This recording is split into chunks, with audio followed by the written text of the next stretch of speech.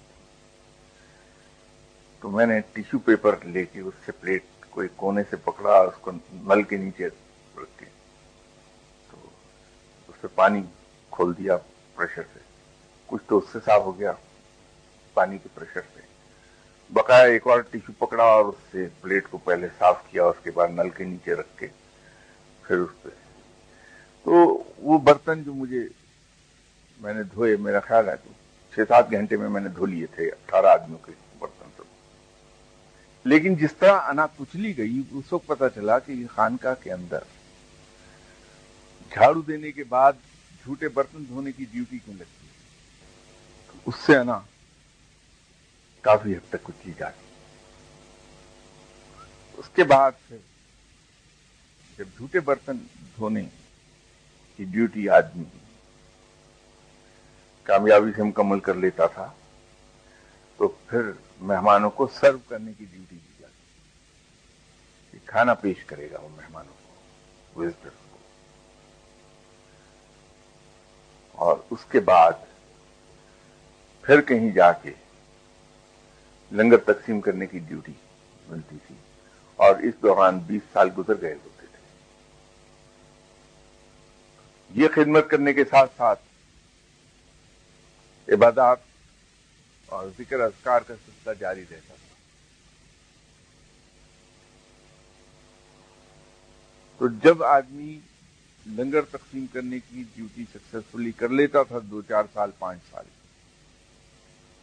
تو پھر کہیں اسے مجاہدوں پر لگا دیا جاتا تھا، اسے مجاہدے کرائے جاتے تھے، اور پھر اسے خلافت عطا ہو جاتی۔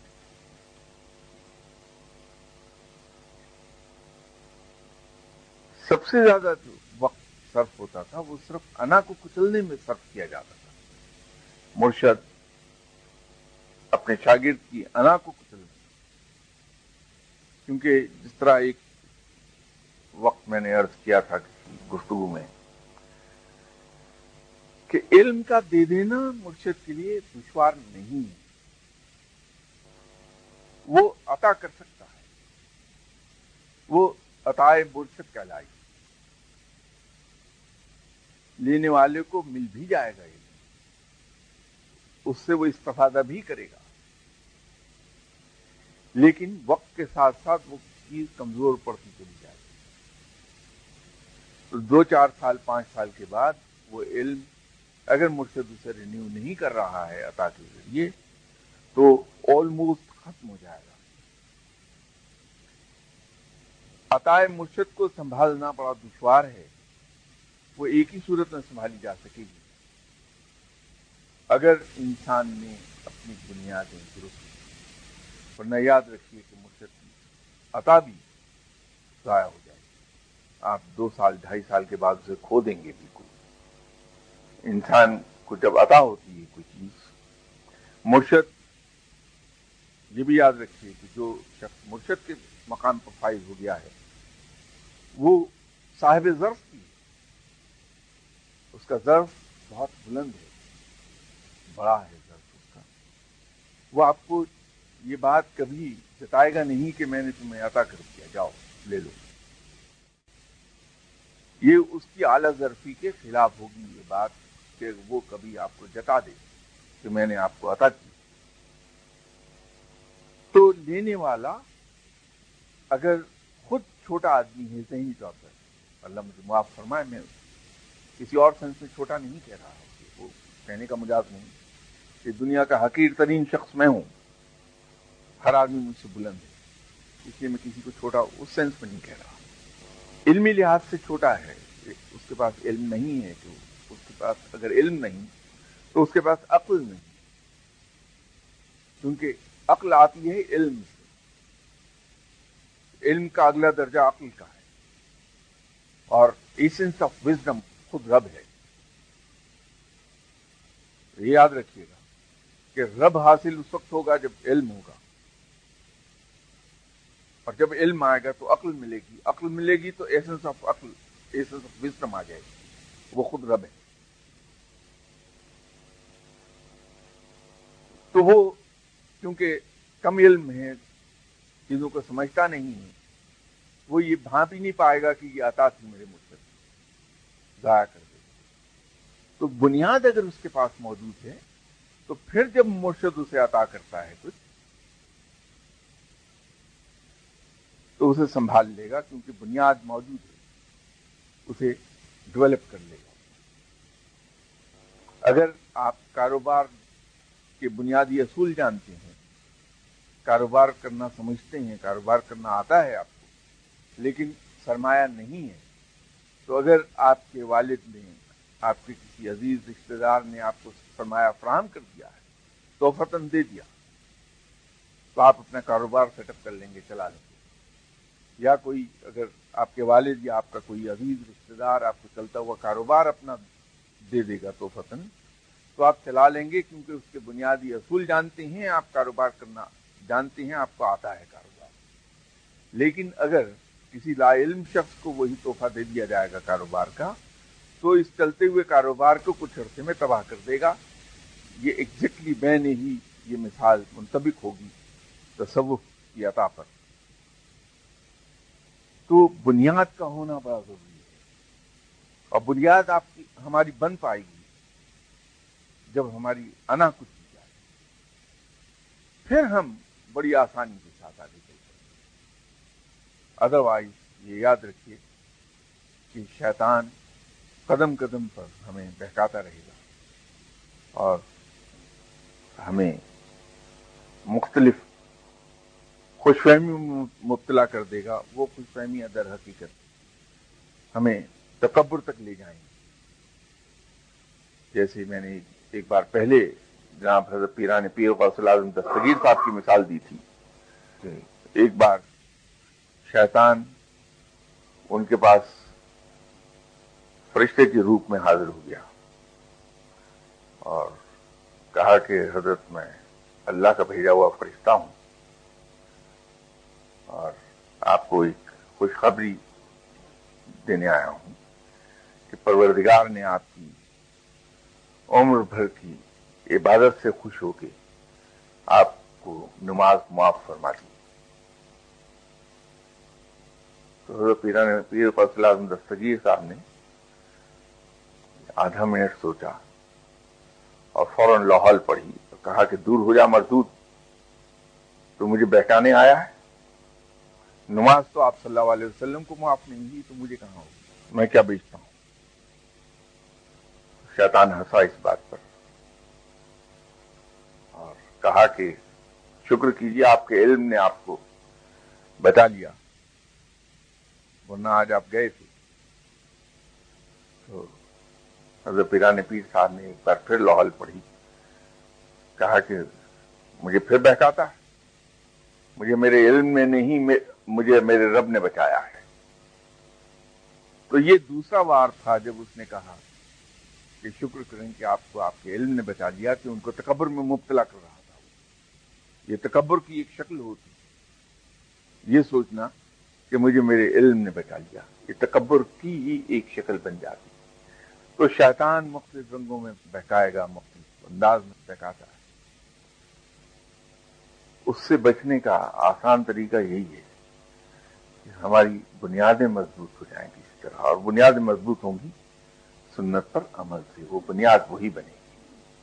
اور سنت پر عمل کے لیے پہلا قدم اٹھائیے، میں بھی پہلا قدم آپ کے ساتھ اٹھاتا ہوں کہ ہم اپنی انا کو کچل دیں، اور اس کو کچلنے کا وہی طریقہ ہے جو میں نے عرض کیا آپ سے، کہ ہم کسی شخص کو برا نہیں سمجھیں، برا نہیں جانیں، اس کے بارے میں ہماری رائے میں سوئی برابر کوئی فرق نہ آئے۔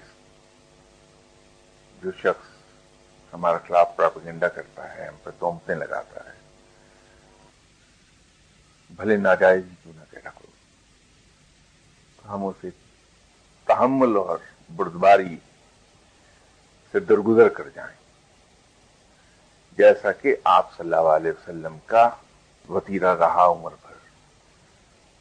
آپ صلی اللہ علیہ وسلم کی حیات طیبہ کو اگر ہم دیکھیں، آپ کی سیرت مبارکہ کو ہم دیکھیں، تو آپ کی تمام ورچوز بہت اعلیٰ درجے کے ورچو ہیں۔ آپ اللہ کے بعد سب سے افضل ترین ہستی ہیں. تو اتنے اعلیٰ ورچوز میں جو چیزیں سب میں زیادہ نمایاں تھیں وہ درگزر، معاف کر دینا، تحمل اور بردباری تھی. تو ہم پہلا قدم اٹھاتے ہیں، اس کے بعد انشاءاللہ اگلی نشست میں دوسرے قدم کے بارے میں تفصیلی گفتگو ہوتی ہے.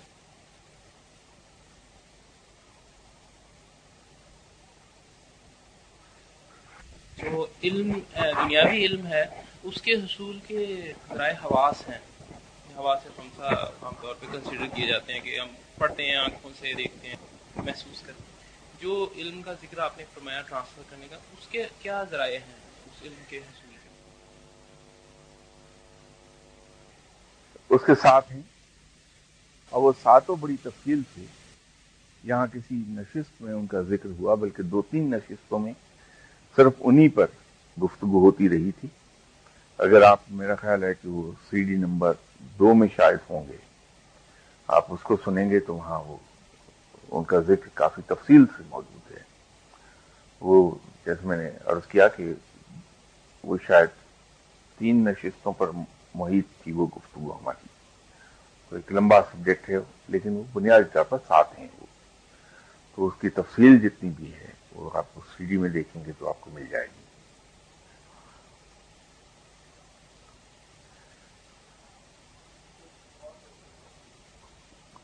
ایک سرٹن لیول آف انا ہے انسان میں، وہ اس کے جسم کی اور اس کی بلونگنگس کی پروٹیکشن بھی تو کر رہی ہے نا، تاکہ لوگ اس کو ڈسٹروائے نہ کر دیں.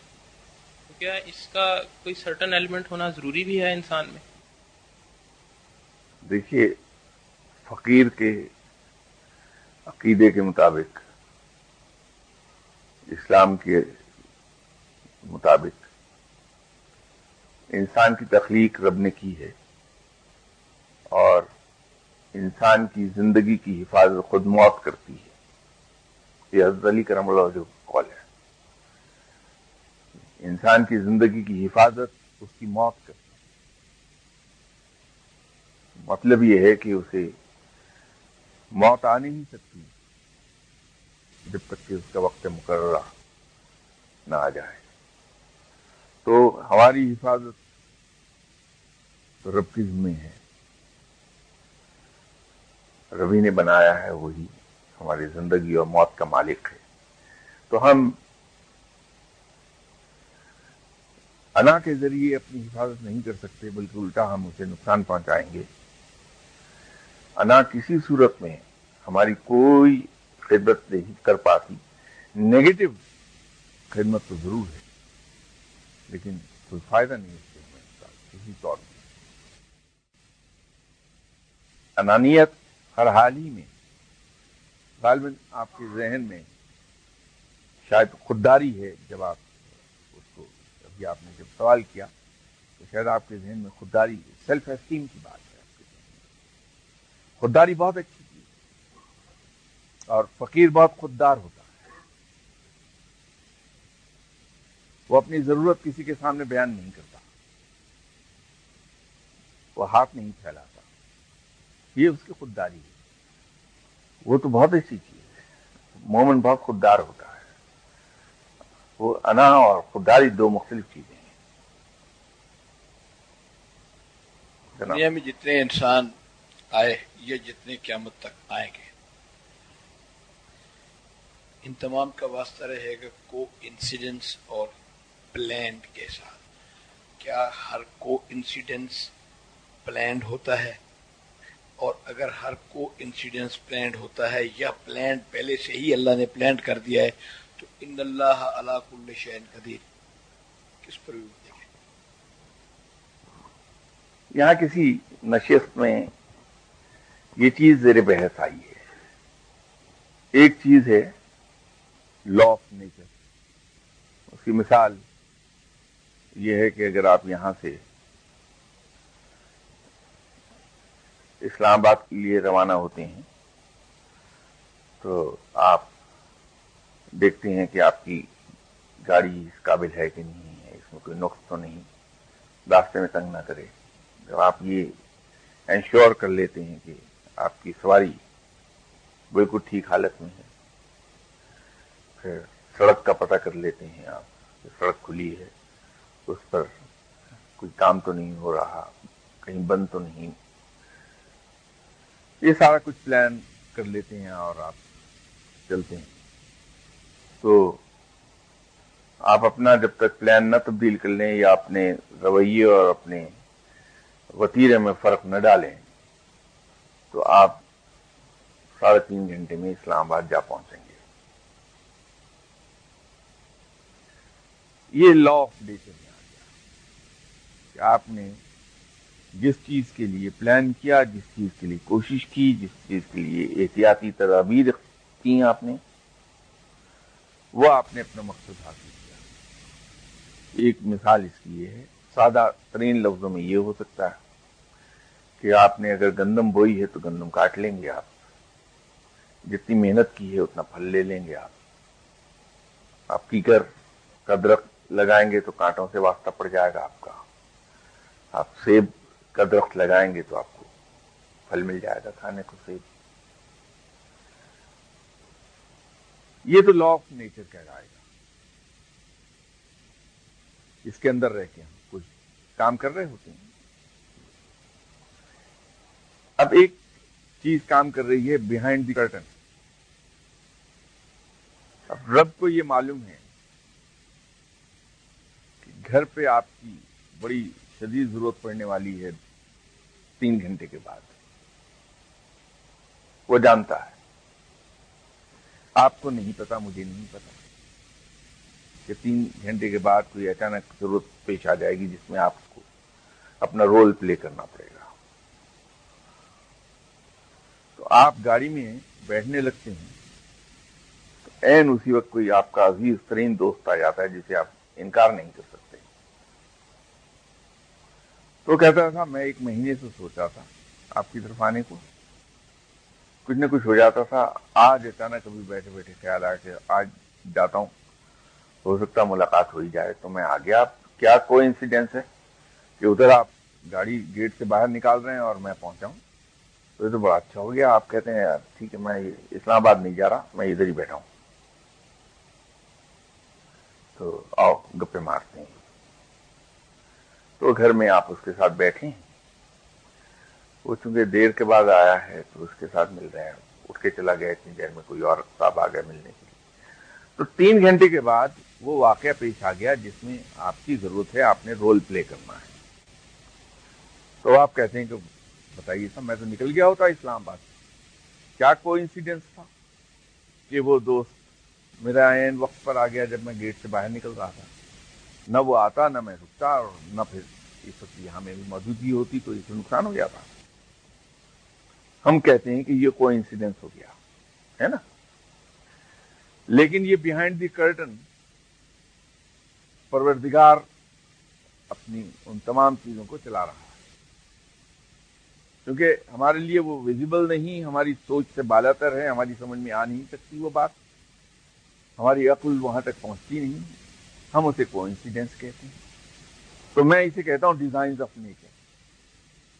تو ایک لا آف نیچر ہے، ایک behind the curtain designs of nature ہے.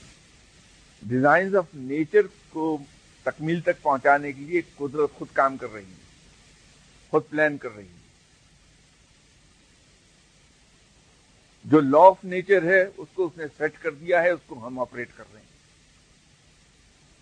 الیکٹریشین آپ کو وائرنگ کر کے گھر میں دے گیا، بلب لگا کے دے گیا، بوقت ضرورت آپ اس کے سوئچز آن آف کرتے ہیں، اس سے استفادہ حاصل کر رہے ہیں. ہم کہتے ہیں کہ یہ بلب جلا دو، ہم تو نہیں جلا رہے، ہم تو اس کے لیے احسان مند ہیں اس ٹیکنیشین کے جس نے یہ تمام بندوبست کر کے دے دیا ہمیں.